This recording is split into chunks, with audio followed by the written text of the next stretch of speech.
In New York City, where the Democratic socialist leading the race for mayor finally paid tribute to the NYPD officer that was killed in Monday's shooting. And this is as he faced tough questions about his past calls to defund the police.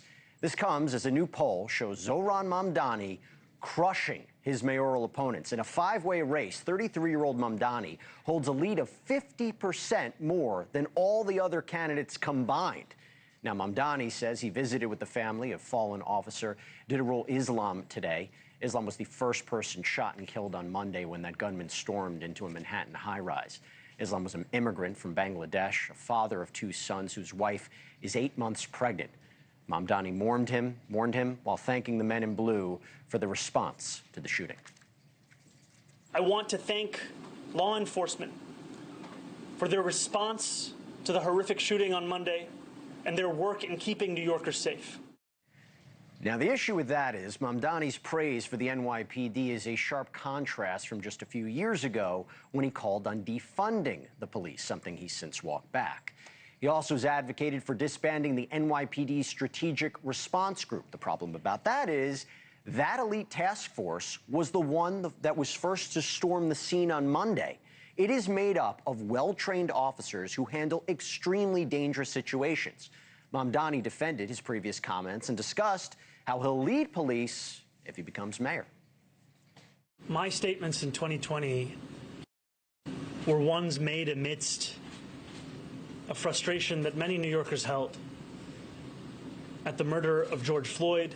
What I will be as the mayor is someone who recognizes the work that these officers do, who looks to ensure that they can actually deliver on that same work that brought them to this department, and who is focused on the outcome of public safety.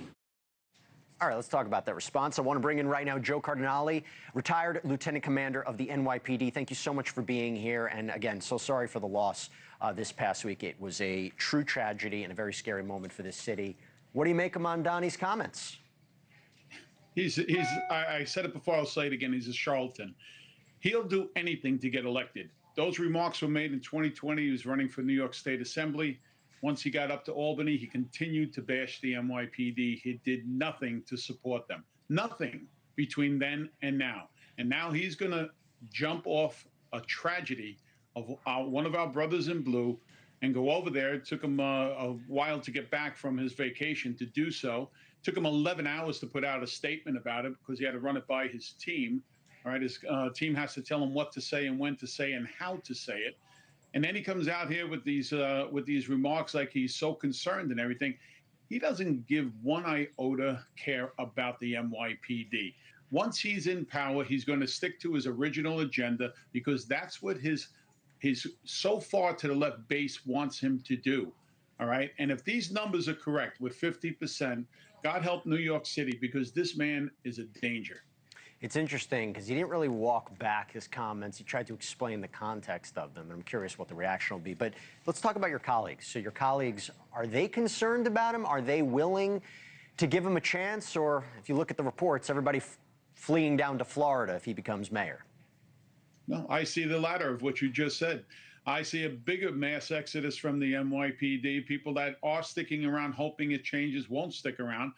For him to say that he's going to that the police are prejudiced, that he's used every word salad imaginable to tell people how bad the NYPD was. He never once until today stood up for the NYPD. And how amazing is it? He's running for mayor. He has to say this. Right, he has to say this to get the votes across the line that he really needs to stop people from believing what he already said. But he said it.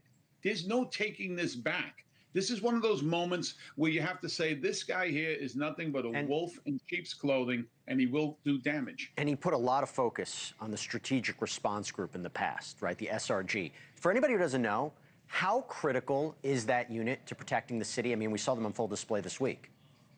Oh, they're a critical unit because it's a unit that they put into place to respond to not just this incident, but everything. They're well trained. All right. They're, they have great supervision. Chief Chell is over them. And you saw them run into that building. You saw them go in there, and they are trained to take these situations apart. They're not prejudiced. They're not biased. They go in. He was using them as an example of violating people's rights during the riots and everything. I'm sorry, but when you have riots where people are getting hurt, property is getting damaged, you need to send somebody in to quell that. And this is the unit that you send in. No matter which way this police department turns, he found something wrong with it, and he vowed to do something about it. And he will do something about it. He can walk it back as much as he wants. And let's get something else straight. All right, this officer did not lose his life. He gave his life for this city. There's a big difference. Thank you for watching. Subscribe below and download our NewsNation app right now on your phone, and you will get fact-based, unbiased news for all Americans.